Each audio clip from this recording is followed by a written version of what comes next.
On a trip to Israel, I was sitting way in the back of the plane, and I had a very traditional Jewish family sitting around me. The dad was right next to me, and he was wearing the big black hat and the long black coat, and his younger son was in the window seat. His wife and two kids were in front of me. And the little boy kept having to go out and see his mom and then come back. So he was crawling over my lap numerous times on that flight. But the dad, at least initially, didn't want to talk. And then as we got closer to landing, he asked me a few questions about who I was and why was I going to Israel. And so he found out I was a priest, and he said, "So does that mean you're a religious leader?" And yes, I think I would be counted a religious leader. And he says, "Well, where's your wife?" And I said, "I don't have a wife." "Well, you're breaking the first commandment." I said, "I'm breaking the first commandment? To love God?" "No, not the greatest commandment. The first commandment." The first commandment? In Genesis, it's the first command God gives us. Be fruitful and multiply. So that's what God tells Adam and Eve, and so that's the command. You're supposed to be fruitful and multiply. So you're going to have to take that up with the Pope, because beyond me, I can't change that rule. You need to tell the Pope, you're all breaking the first commandment. I think, okay. It's that argument over commandments. Apparently it was a common kind of thing. So as you hear in the gospel today, which of these commands of the 613 commandments that were there, which of the 613 is the greatest? And Jesus could have said to the Pharisees, if you would have been up there in Galilee where I gave the Sermon on the Mount, I explained this whole thing, and I went into quite a long detail about which commands I thought were great and how the Old Testament and what I'm teaching are a little bit different. But he gives a little summary answer. The scholars say the unique thing in Jesus' answer, and maybe unique in that it's the first time it was done, was this elevating the love of neighbor to that level. As he says in the gospel today, the second is like the first. The first one is to love God, and the second is to love your neighbor as yourself. He takes both of them from the Old Testament, one from Deuteronomy and one from Leviticus, and puts them together. On the Sermon on the Mount, he said it a little bit differently. There he says, "Do to others what you would have them do to you." That summarizes all the law and the prophets. That's what he says on the Sermon on the Mount. I'm sure for the Romans, not so much for the Jews, but for Romans, others who were not Jewish, just the whole notion that God is concerned about how you act and how you treat people was a great surprise. For the Roman gods, and most pagan gods, had no rules about how you treat each other. They lived their own little godly lives, and humans live their own human lives. If there were rules about how we treat one another, they were human rules. Laws about how we live with our neighbors, but not from God. Why would God be concerned about how human beings act? But for the God of the Jewish community, and so the God for us, was very concerned about that. And his commands were about how we act, how we live, how we treat one another. Those 613 commands got into all kinds of details about what you could eat and what you could wear and how many times you had to wash your hands before you ate. All kinds of rules about how we live and are. But Jesus summarizes them then down to this rule about love. Love God, love neighbor. Do to others what you would have them do to you. That, over the centuries, has come to be called the Golden Rule. I've been looking up some stuff this week. I ran across at least an explanation of why it's called golden. So this historian says that it's golden because a governor and wealthy man in the Roman Empire by the name of Severus was so impressed with that Christian rule that Jesus had that he had it put in gold on his wall because he thought that was a great rule. And so people would see it in gold letters and come to call it a golden rule. Of course, there are other metal rules, and there's even a wooden rule. Don't know if you're familiar with that wooden rule. The wooden rule was do to others what they do to you. That sounds real similar, but it's really the eye for an eye and the tooth for a tooth. It's that rule. So if somebody does it to me, I'm going to do it to them. And I'll get them back for treating me that way. I'll show them. So it's the wooden rule. There's the iron rule.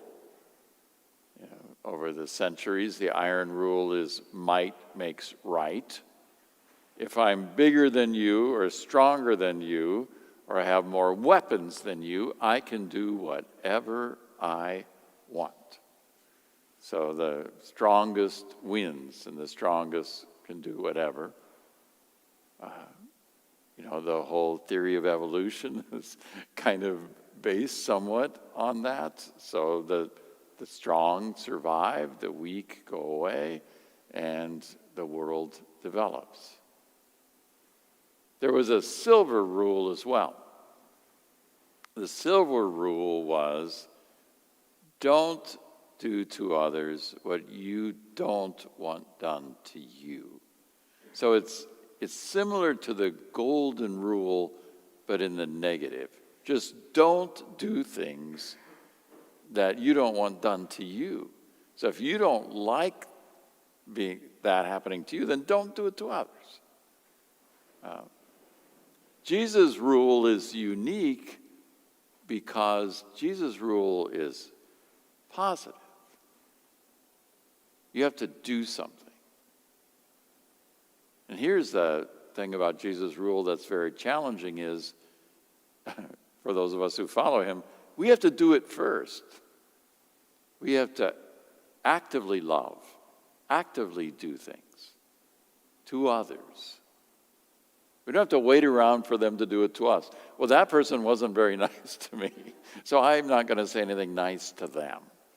No, that's not Jesus' rule. Jesus' rule is you do it. Why? Because you would want that done to you. So if I want people to treat me well, then I treat them well. If I want people to speak the truth to me, I speak the truth to them. I am good because Jesus told me to be good, and it's what I would want done to me. This one summarized today is perhaps maybe a little more challenging than the golden rule even, because we are to love. And I've, over the years, had many conversations about this with people because how am I supposed to love my neighbor? What does that mean? What does Jesus expect when we love our neighbor? Because that can be challenging. What if I don't like my neighbor? I don't like what they do. I don't like how they are. How do I love them? So to love, in moral theologians' view of what Jesus is teaching there, is to act upon and desire the other person's goodness. So you act and you desire that they have goodness, that they have a good life, that they be well. And you do something to make that happen. And then people will say, but what if they're a bad person? And does my loving them encourage them to be bad? Then, well, so in our contemporary culture, people confuse, I think, love with tolerance. And they're not the same, but I know a lot of people, tolerance became a big thing a few years ago. There was big billboards out about tolerance. I think, well, tolerance, I think, is almost like apathy. I don't care if you're making a mess of your life. I'll tolerate you. This is tolerance.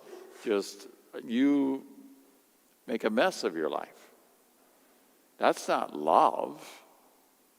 That doesn't help that person toward goodness. Maybe helping a person toward goodness is saying something challenging to them. Maybe that's the most loving thing to do.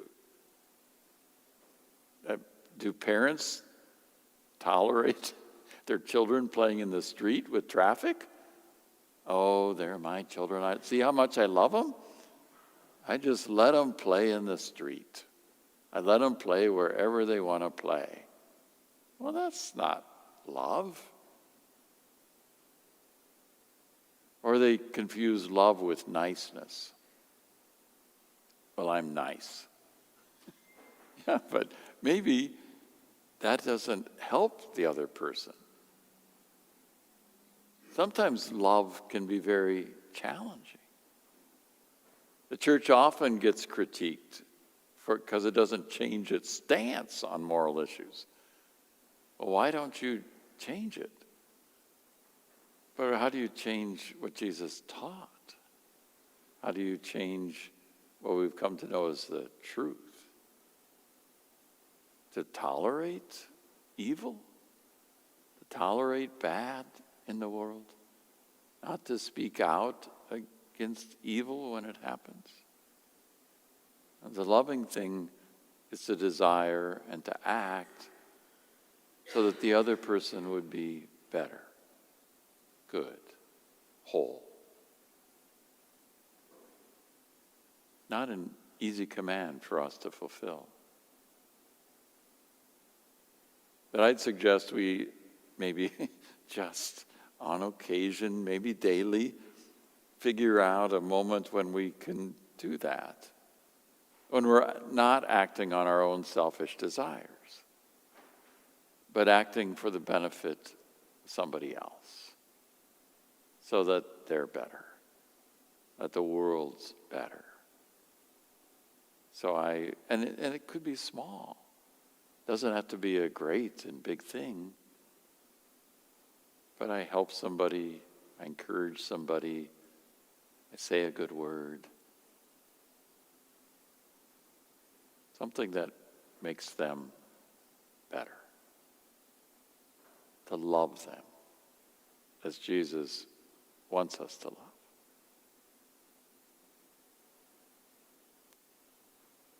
There's a French philosopher who's Jewish. Last name is Levinas, Emmanuel Levinas. He argues that line that Jesus quotes from Leviticus is mistranslated. He would say that it should say that not to love your neighbor as yourself, but to love your neighbor because there you discover yourself. That it's in our loving, perhaps, of those who are hard to love, that we will find ourselves. We will find what we value. We will get to know who we are in the act of loving our neighbor. And I would probably add to Levinas's argument that actually it's in our loving our neighbor, not only do we discover ourselves, but we discover God. Because Jesus ties the two together. If you want to discover God, love your neighbor, for you'll find God's presence right there.